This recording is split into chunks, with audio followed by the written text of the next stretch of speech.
actually at the garden, but part of the tour involves what we've done.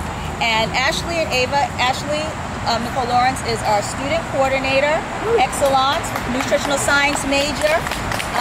She steers the ship here for the students. Ava Richardson is she's the co-coordinator. She's also our help with grant writing. She's doing a fantastic job as well.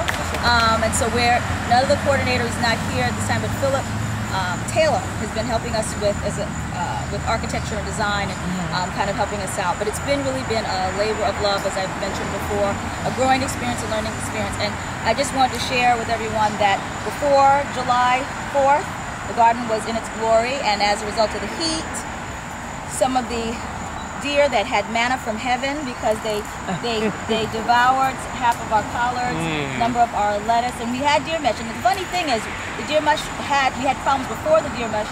We got the deer mush, didn't have any more problems at all. Now we just figured it was more of a freak accident because we had it covered, and we just don't know how they got in, because maybe they thought we're gonna really get them because it was at its peak. But nevertheless, I want to share with you a little slideshow if everyone can kind of gather around, because gardening is about community. So you can see where we started.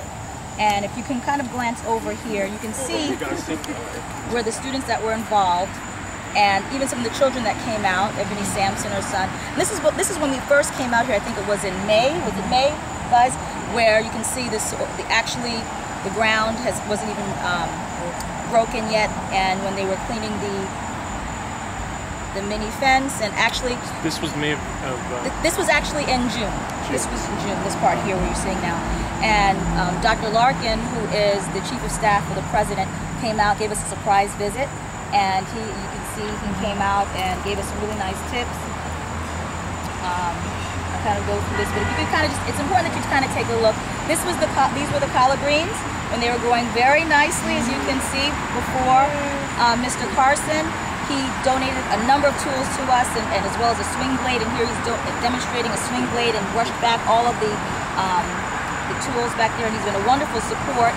He supports from the back, and he's been helping out one of our students, Michael Crawford, who's featured here. And you can see him using a hose there. This was before, when we were using the water supply at the hydrant. We can no longer use the hydrant because community gardens can no longer use hydrants as a water source. So now we're working with the Baltimore City program called Adopt-A-Lot, where the Adopt-A-Lot allows you to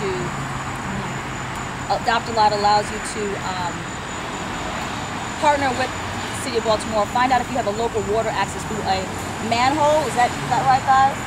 Yes, through a manhole. And if the manhole is tapping, if it's near water, we can actually get a spigot from the manhole. We made our payments. We had a donation, so we made a donation of $120 for the registration fee. So they're going to come out and see if we can have a water access. I did a preliminary look, and both of those manholes do say sewage, unfortunately. So I don't think we might have to go. So here's some of our squash. Here's some of the cabbage. And of course, you can see this is some of the lettuce that was consumed, but the collard greens you can see, and we have some beautiful beetles that we're competing with our produce as well. And you can see our lovely squash, and we also have donated some of our squash. And Mr. Carson actually itemized, he kind of put an arrow near the deer foot, so you can see the foot of the deer, I should say. And you see some more of the cabbage. These are really nice. And this is kind of a full landscape of the garden.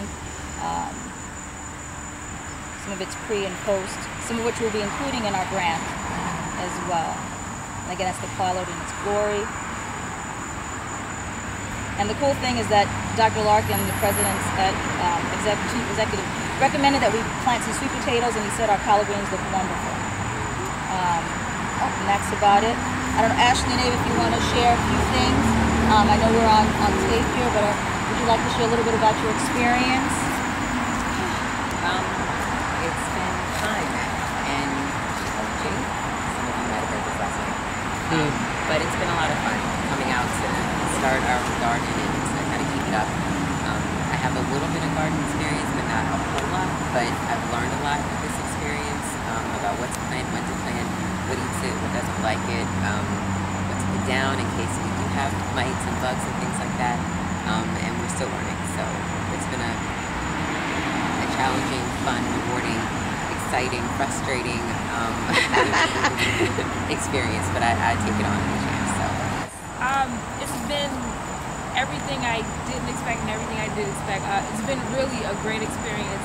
I'm learning so much. I always thought I wanted to get into gardening, and I'm learning like it's not easy work, and it's more than just eating the fruits and vegetables that you grow. It's the tilling and the integrated pest management, and as far as the organic aspect, that makes it even more of a challenge. But how when you do plant a certain way, it helps the environment and everything. So I'm enjoying it. I'm learning a lot about horticulture and agriculture, and I just want to learn more.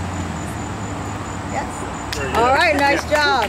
And also our wonderful director who actually helped us find this area, and Nabiha Williams, our former graduate, and Nicola Norman, who also helped. They were former directors, coordinators, student coordinators, who really helped out with this effort thus far. So we want to thank Dr. Forrester for keeping us on board. You're very welcome. Very welcome. Now Dr. on to the Doris. tour. On to the tour. Very welcome. On to the tour. So we have our tomatoes. These are the tomatoes, and our tomatoes do need to have a little more support. We're going to actually be putting more steaks. Thank you. More steaks because the tomatoes are starting to get heavy, and we probably will redistribute some of the tomatoes as well. But they're starting to come out, but they're still a little on the small side. We had a beautiful red tomato that we gave to the president of the Hill and Road Improvement Association meeting last night, as well as 2 cucumbers. So you can kind of take a look. And then on this side we have cucumbers and squash.